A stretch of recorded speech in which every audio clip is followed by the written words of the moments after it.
Hello, scholars. This lesson is designed to help you understand the way that grading works in a GOA course. Our goal is to help you practice the kind of online skills that will really help you in the future. We want you to learn how to collaborate, how to curate good information from the internet, how to engage in discussions which are really fruitful and worthwhile, how to get things done on time, and how to feel empathy for people who come from backgrounds and cultures different from your own. Now, the way that we do that is we have rubrics, which I'm sure you've seen.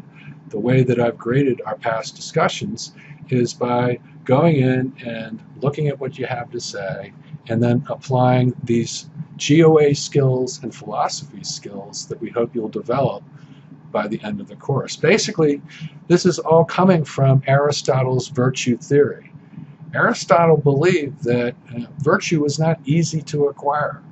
He said that virtue is achieved through practice, through trial and error. You find a behavior that you find virtuous and you imitate it, and you do that over and over again until it becomes a habit.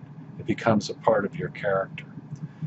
Now, this idea is a very powerful political idea. As a matter of fact, it was embraced by many of the founding fathers of our country. And to help you understand it, I thought I would illustrate our approach to grading by taking a look at the way Benjamin Franklin attempted to achieve perfection. Now, Franklin grew up in a lower middle class family. He had 12 siblings. He was the youngest. He became an apprentice to his older brother in Boston, who worked as a printer, but they didn't get along, so Franklin ran away. He landed in Philadelphia and worked as an assistant in a printing shop there, but he had big dreams. He wanted to own and run his own newspaper. To achieve that goal, Franklin resolved to improve his character, and the method that he used was inspired by Aristotle's virtue theory, which had been rearticulated by the philosopher John Locke as the theory of the blank slate. In that conception of human nature, we are all a blank slate at the outset of our lives, and who we become is really dependent upon what we write on that blank slate. So, like a good scientist, Franklin set up an experiment. To achieve virtue, you must acquire good habits and extinguish bad ones. Virtue can be programmed through positive conditioning. That's not easy, though. As Aristotle taught, you had to have a long-term plan in order to change your habits. Well, here's how Franklin sought to improve his character. He says in his biography, "It was about this time I achieved the bold and arduous project of arriving at moral perfection. I wished to live without committing any fault at any time." His method was to treat himself as the subject of a laboratory experiment. He lists the behaviors he wants to program into his daily routine: temperance, silence, order, resolution, frugality, industry, sincerity, justice, moderation, cleanliness, tranquility, chastity, and humility. And then he set out to acquire each virtue one at a time, week by week. He says, "I contrived the following method for conducting that examination.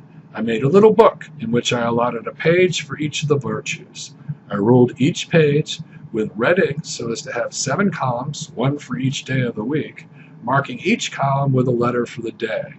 I crossed these columns with 13 red lines, marking the beginning of each line with the first letter of one of the virtues, on which line and in its proper column I might mark by a little black spot every fault I found upon examination to have been committed respecting that virtue upon that day." And you can see from this graphic, he set out to train himself to acquire each of these virtues. Now, he was not successful, obviously, in his attempt to achieve perfection. He talks about how he never achieved complete order in his life. He also admits that he never achieved humility either, only the appearance of humility, which I would add is a very useful skill. We won't even discuss why he put chastity second to the last on the list of virtues to be achieved. But Franklin did not beat himself up too much about any of the flaws in his plan.